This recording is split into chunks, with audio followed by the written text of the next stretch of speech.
Bismillahirrahmanirrahim. Assalamu alaikum, my dear students. Today we are going to talk about the past simple or past indefinite tense. Past simple tense is the name of actions that started and finished in the past. ऐसे काम जो माजी में शुरू हुए और माजी ही में ख़त्म हुए. Let's see the examples. I went to the beach last Sunday. I bought a new car yesterday. दोनों ही काम ऐसे हैं जो माजी में हुए. यानी कि मैं पिछले संडे को साहिल पे गया. दूसरी एग्जाम्पल में है मैंने कल एक नई कार खरीदी. यानी कि ऐसे काम जो कि माजी का हिस्सा बन चुके, माजी में शुरू हुए और माजी ही में ख़त्म हुए.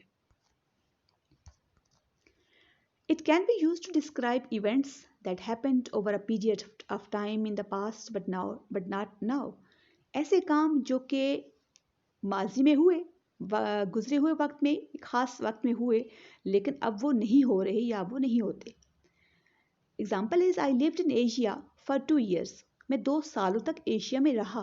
तो ये जो रहने वाला काम है, ये जो एक्शन लिव्ड शो कर रहा है, ये माजी में हुआ, अब नहीं. It is also use to talk about habitual और repeated actions that took place in the past. ऐसे कामों के बारे में बताता है जो कि ऐसे हैबिचुअल एक्शंस या कोई ऐसे भी रिपीटेड एक्शंस जो कि माजी में हुए. When I was a child, we always went to the seaside on bank holidays. यानी कि जब मैं बच्चा था तो हम बैंक हॉलीडेज पर सी साइड पे जाया करते थे. तो ये ऐसा काम है जो रिपीटेड एक्शन है, लेकिन ये माजी में हुआ, अब नहीं हो रहा. So there are 2 types of verbs. Whenever we talk about verbs, we have to keep in mind what is this verb. Verb means action words. ऐसे words जो कि actions के बारे में बताते हैं, verbs कहलाते हैं. There are 2 types of verbs, regular and irregular verbs. Let's see what are these regular and irregular verbs. Regular verbs form ET for all persons. सारे persons के लिए, सारे persons mean first person, second person and third person. चाहे वो singulars हैं या भी plural हैं, उन सभी के साथ ऐसे verbs में ED आता है end पे. जैसे कि प्ले फर्स्ट फॉर्म है, बेस फॉर्म है इसकी प्ले, तो सेकंड फॉर्म इसकी हो जाएगी प्लेड और थर्ड फॉर्म भी प्लेड ही रहेगी. Second is work. The base form is work and the second form will be worked and third form will be worked. Stay is a base form, first form of verb, second will be stayed and third also will be stayed. Third next example is listen. Listened is the second and listened is also the third form of verb. So we can see here that all of these verbs have taken ed at the end of them. तो इन सब के साथ ed का use हुआ है, तो ये regular verbs कहलाते हैं. तो जो भी वर्ब अपने साथ ed लेता है वो रेगुलर वर्ब कहलाता है.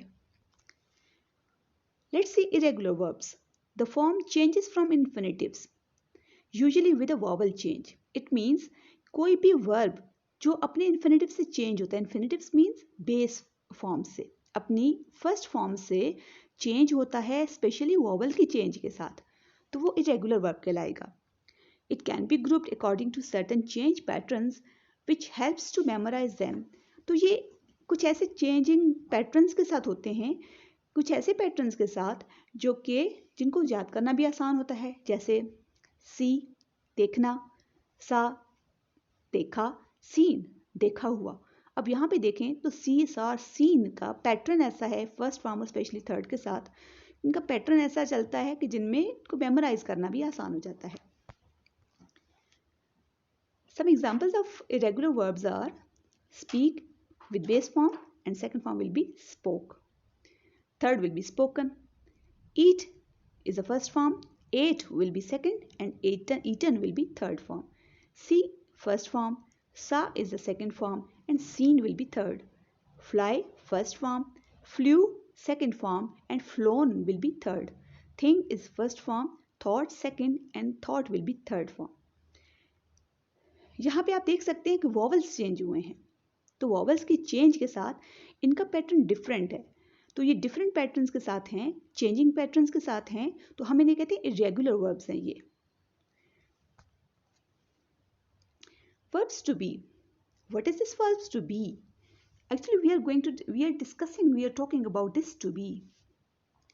This to be is the first form, and it's if we talk about to be जब भी नाम लिया जाए तो जहन में रखें कि फर्स्ट फॉर्म इसकी होती है am, is एंड आर, ये तीनों एम इज आर इसकी फर्स्ट फॉर्म्स हैं, जबकि इसी टू बी की सेकंड फॉर्म ऑफ वर्ब जो है वो वॉज और इसकी फिर वर हो जाएंगी। अब यहां पे देखें, इसकी टू बी की जो फर्स्ट फॉर्म है प्रेजेंट टेंस के अंदर एम इज आर, ये सब्जेक्ट के अकॉर्डिंग भी इनका यूज होता है। जैसे आई के साथ नॉर्मली एम लगता है, ही शी इट वगैरह के साथ सिंगुलर्स के साथ एस और प्लूरल्स के साथ आर लगता है। ऐसे ही जब ये टू बी जब जिक्र इसका आता है पास्ट टेंस के लिए तो इसका पास्ट टेंस वाज एंड वर होते हैं। ये भी सब्जेक्ट के अकॉर्डिंग सिंगुलर्स के साथ वाज लगता है, जबकि प्लूरल्स के साथ जो वो वर का यूज होता है। अब इसका हम देखते हैं कि वॉज और वर्ब का यूज किन किन सब्जेक्ट्स किन किन पर्सन्स के साथ होता है। तो यहाँ पे आप देख सकते हैं आई के साथ वॉज का यूज होगा, ही के साथ भी वॉज का यूज होगा, शी के बाद भी वॉज एंड इट के बाद भी वॉज लगेगा, जबकि यू चाहे वो सिंगुलर हो या फिर वो प्लूरल हो, वी दे, अब इन सब के साथ जो है वो वर्ब का यूज हुआ है। तो यहाँ पे चूंकि हम डिस्कस कर रहे हैं पास्ट इंडेफिनिट की बात कर रहे हैं, तो पास्ट इंडेफिनिट टेंस के अंदर भी इस वर्ब टू बी का यूज होता है। ठीक है, वो कैसे होगा हम एग्जांपल्स में आगे चल के देखेंगे। Here we can see did not is used in negative sentences. Negative sentences में did not का यूज होता है plus verb with base form. अब ये ध्यान में रखने वाली बात है कि नेगेटिव सेंटेंसेस के अंदर पास्ट टेंस में, पास्ट इंडेफिनिट टेंस में डिड नॉट हेल्पिंग वर्ब है, डिड हेल्पिंग वर्ब है और नॉट जो है वो इसके साथ इसके नेगेटिविटी को शो करेगा, नेगेटिव होने को। एग्जाम्पल्स में देखें, I did not work yesterday, मैंने कल काम नहीं किया, और I didn't work yesterday. What is this didn't? This didn't is actually the did not. It is the contracted or short form of did not. So I didn't work yesterday. Now you can see here work is the first form of verb. Here again work is the first form of verb. Why? Because we have used did. That is already the second form of verb, second form of do or does. So we have used this did, so that's why we are not going to use again the second form of verb that is worked. We are not using here worked, rather we are using here work. That is the base of first form of verb. So I didn't work yesterday is the correct form. Otherwise it's incorrect form. You can see here it is an incorrect form. I didn't worked, it is totally wrong because it has used the verb, the second form of verb. It is not correct. We have to keep in mind this formula of negative sentences, did not plus verb's first form. More examples. I didn't go on holiday last year. मैं पिछले साल holiday पे नहीं गया. This is correct sentence. I didn't went on holiday last year. Here you can see this is the second form of verb. We are not going to use this. We have not to use this one here, the second form of verb. That's why this is totally incorrect. So the right one is I didn't go on holiday last year. Let's see some negative sentences with the help of verb to be. जहाँ पे verb to be का use हुआ है, यानी कि was और were का use हुआ है, तो यहाँ पे हम did के बजाय was और were के साथ not का यूज देखेंगे. First example is I was not at school yesterday afternoon, or I wasn't at school yesterday afternoon. वही बात, was not की contracted form wasn't. Second example, they were not at home last weekend, or they weren't at home last weekend. यहाँ पे आप देख सकते हैं कि did की जगह हमने was और were का इस्तेमाल किया, तो ये भी past indefinite tense को ही रिप्रेजेंट करता है क्योंकि इसमें भी past का ही जिक्र हो रहा है. Yes or no questions. What are these yes or no questions? In such questions, did is the helping verb. You have to use this helping verb while making a sentence. The formula of such questions is did plus subject plus main verb. Main verbs mean first form of verb, then rest of sentence, and then mark of interrogation, that is question mark. Why this question mark? Because this is a question. Let's see its example. Did you work yesterday? क्या तुमने कल काम किया? Its answer in short form will be yes I did or no I didn't.